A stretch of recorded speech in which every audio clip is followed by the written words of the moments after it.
नमस्कार, मी सुधीर बाळासाहेब डोके, कुमशेत.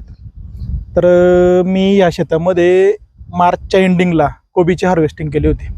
ती हार्वेस्टिंग करताना आमच्या इथलाच एक जवळचा व्यापारी आवटे मळ्यातला माळुंगे पटवळचा मंगेश आवटे म्हणून, तर त्याला कोबी दिली होती. तर ते दिले असताना त्यावेळेस कोबीचं मार्केट डाऊन होतं. तर ते डाऊन असताना कोबी फक्त ₹1 किलोने त्याला दिली, किलोला फक्त ₹1. तर त्या हिशोबाने त्यांनी माझ्याकडून जवळजवळ 6 पिकअप माल काढून दिला. 6 पिकअपचं जवळजवळ 20 टनाच्या वरती कोबी गेली. पूर्णपणे ₹62,000 पेमेंट त्याच्याकडे झालं होतं. तर त्यांनी आज तागायत मला फक्त ₹15,000 दिले. त्याच्याकडे अजून ₹47,000 पेमेंट बाकी आहे. तर मी आता त्याच्याकडे घरी जर आणायला गेलो तर तो गेल्यावरती उडवडीची उत्तर देतो.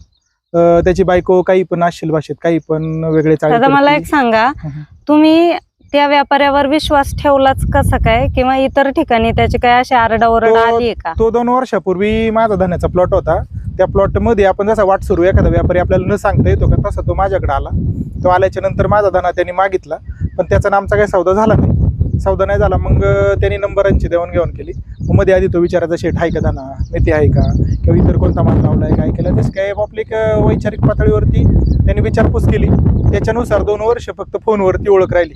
बाकी काही कोणताही व्यावहारिक गोष्टीशी आमचा काही संबंध आला नाही. तुम्ही आजूबाजूला विचारपूस केली नव्हती का, हा व्यापारी फसू शकेल किंवा मग खरंच हा तेवढ्या तोडीचा आहे का? नाही, ती चौकशी करायला मी चुकलो, फसलो म्हणायचं थोडक्यात. तर म्हटलं होतं आता बाजार फार कमी आहेत कोबीला, ₹1 किलो म्हणजे काय किरकोळ मध्ये, त्याच्यामध्ये होणार तरी किती पैसे होते. म्हटलं जाऊ द्या, नेतोय तर नेऊ द्या, त्याला ₹2 भेटतील, आपल्याला ₹2 भेटतील, अशा हिशोबाने मी त्याला कोबी दिली.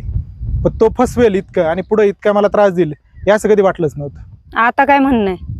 आता म्हणणं इतकंच आहे का, मी त्याच्याकडे 4 वेळा मागायला गेलो, तो पळ काढतो त्याच्या घरापासून गेलं का वेगळे वर्तणूक करतो, काही आडवं तिडवं बोलतो. त्याची बायको पण आडवं तिडवं बोलत राहते, काही असेल भाषेत काही चाळे करते, किंवा माझ्यावरतीच गुन्हे दाखल करायचा प्रयत्न करतो, किंवा त्याच्या घरापर्यंत गेलं का तो फाशी घ्यायची भूमिका घेतो, म्हणजे मला फाशी घ्यायची. आता त्याने फाशी घेतल्याने मला काय होणार आहे का, किंवा मी जर त्याच्याकडे पैसे मागायला गेलो त्या फाशीचा माझा काही संबंध. थोडक्यात तो तुम्हाला धमकावण्याचा प्रयत्न करतोय.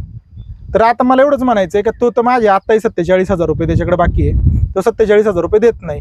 पण भविष्यात जर असे शेतकरी त्याला भेटले आणि त्यांनी असा गंडवण्याचा प्रयत्न केला तर ते शेतकरी गंडवून त्यांचं आर्थिक नुकसान होऊ शकतं, किंवा एखाद्याची शेतकऱ्याची परिस्थिती आर्थिक खालावलेली असेल, त्याच्यात जर यांनी असं त्यांना गंडवलं तर त्यांची कुटुंबाची परिस्थिती अजून बिघडू शकते. तर मला एवढंच म्हणायचं की इतर कुणी पण माल देताना हा व्यापारी आला किंवा याच्यासोबत हा काय करतो, एजंट. व्यापाऱ्याचं नाव काय? मंगेश आवटे, माळुंगे पटवळ. हा असा व्यापारी हा काय करतो, प्रत्येक गावामध्ये याचा कोण ना कोणतरी एजंट असतो किंवा एखादा ओळखीचा माणूस असतो.